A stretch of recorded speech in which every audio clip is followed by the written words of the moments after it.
بسم اللہ الرحمن الرحیم. السلام علیکم 10th class. I hope you all are well. بیٹا جیسا کہ کل ہم نے پڑھا تھا درس صاب الف، اس کی ہم نے ٹرانسلیشن اور تشریح پڑھی تھی، اور آج ہم اس کی مشق کو سولو کریں گے. مختلف سوالات کے جوابات ہیں کہ جو آپ کے بک کے اوپر ہی مینشن ہیں. ان 4 سوالات کو آج ہم یہاں پر اٹیمپٹ کریں گے. جز نمبر 1 ہے قرآن حکیم کی ان آیات کی روشنی میں اہل ایمان کا اسلام دشمن کافروں کے ساتھ کیا رویہ ہونا چاہیے. تو ہیڈنگ دیں گے اہل ایمان کا اسلام دشمن رویہ. اہل ایمان کو حکم دیا گیا، یعنی جو ایمان والے ہیں ان کو حکم دیا اللہ رب العزت نے کہ وہ اسلام دشمن کافروں کو دوست اور رازداں نہ بنائیں اور نہ ان کی طرف دوستی کے پیغام بھیجیں.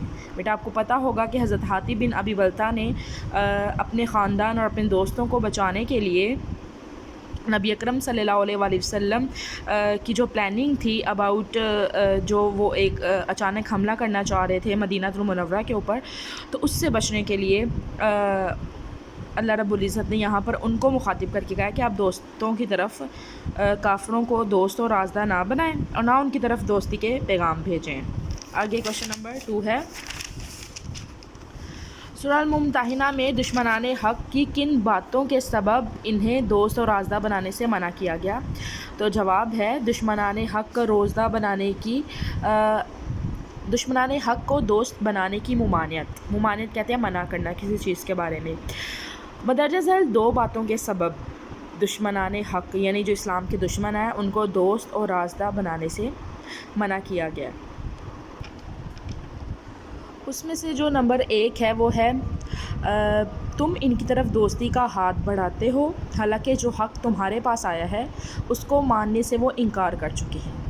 ٹھیک ہے، یعنی کہ ہم ان کی طرف دوستی کے پیغام بھیجتے ہیں اور وہ ہمارے اس حق کو یعنی اسلام کا انکار کرتے ہیں جو ہمارے پاس آیا ہے.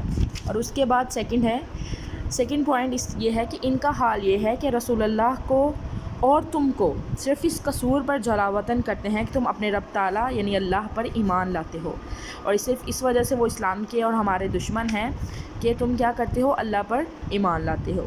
ان 2 باتوں کی وجہ سے اہل اسلام کو دشمنان حق کو دوست بنانے کی ممانعت کی گئی ہے.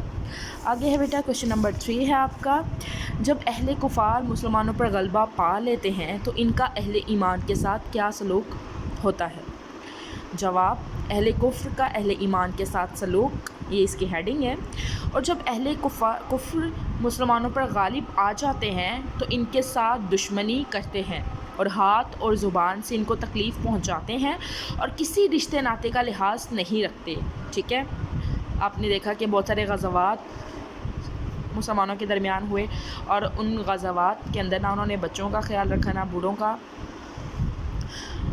تو کسی رشتے ناطے کا لحاظ نہیں رکھتے اور پھر انہیں کافر بنانے کی کوشش کرتے ہیں اور کہتے ہیں کہ تم اپنے اللہ رب العزت کی جو تھی وہ تم چھوڑ دو، جو عبادت کرتے ہو اور ہمارے بتوں کی تم پوجا کرو، ان کو کافر بنانے کی کوشش کرتے ہیں. کوشچن نمبر 4 ہے کہ سورہ الممتحنہ کی آیات میں حضرت ابراہیم کی کس اسوہ حسنہ کی پیروی کا حکم دیا گیا. اس کے بعد آنسر ہے حضرت ابراہیم کا اسوہ حسنہ. حضرت اسوہ حسنہ کہتے ہیں کہ مثالی زندگی، تو یہاں پر حضرت ابراہیم کی مثالی زندگی ہے. حضرت ابراہیم کا اسوہ حسنہ یہ تھا کہ انہوں نے اور ان کے ساتھیوں نے اپنی قوم سے صاف صاف کہہ دیا تھا کہ ہم تم سے اور تمہارے ان معبودوں سے جن کو تم اللہ کو چھوڑ کر پوجتے ہو قطعی بیزار ہیں. قطعی بیزار سے مراد ہے کہ ہم ان سے تنگ آ چکے ہیں.